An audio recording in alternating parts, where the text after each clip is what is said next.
Hey everybody, your pal Donnie Dow here. Today I'm on Evansville's east side in the Striewe subdivision. At least I think that's how you pronounce it. If someone has a better pronunciation, please feel free to let me know.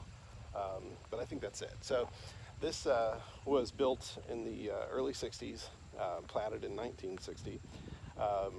And the story is kind of interesting. So it starts back really in 1930 when Loretta Striewe's mother passed away and left her an estate valued at about $5,700, which, you know, that was right after the stock market crash. So it was good to have a sum of money, but then also if you adjust it, it's closer to like 150, 200,000, somewhere in there in today's dollars. So a decent estate, and it was enough to help them.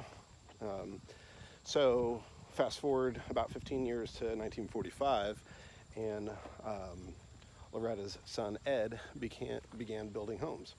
And so Ed developed homes after the World War II, during the housing boom. And so at any rate, in 1960, they platted out this subdivision here.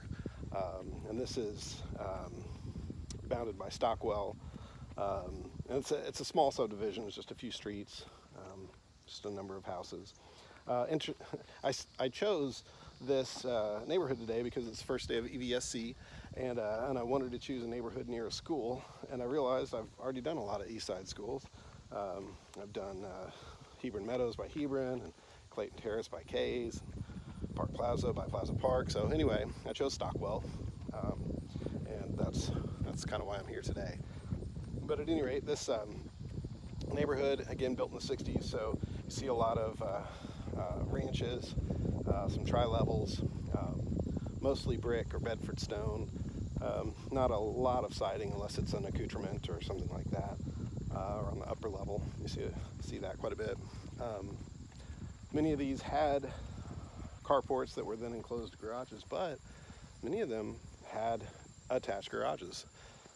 So a little bit different for 1960. Here's another kind of sweet little tidbit. This house right here that we're coming up on, this was Loretta's home. And Loretta lived here from the time it was built till the time she passed in the mid-70s. And of course Ed built it, her son. And somewhat across the street is the house that Ed built for himself and lived in. So I think it's sweet that the son lived across from his mother. And then the other neat thing too is these are basically at the edge of this little subdivision, because the houses that are on Stockwell are actually not part of this little neighborhood. But here, as we can see when we cross the street, here is Ed's home, the home that he lived in and built. Looks like it's being remodeled right now. Cute house. I like that floor plan. You see that floor plan a lot from the 60s.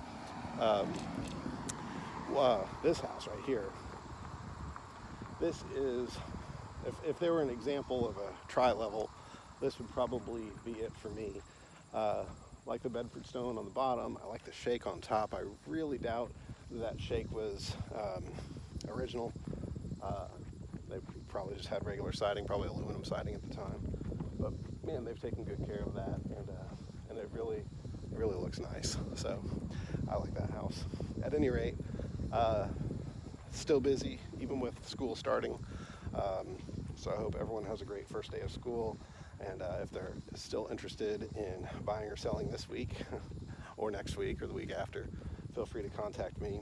I think that you'll find that once you deal with Donnie, you'll see why people say the difference is Donnie.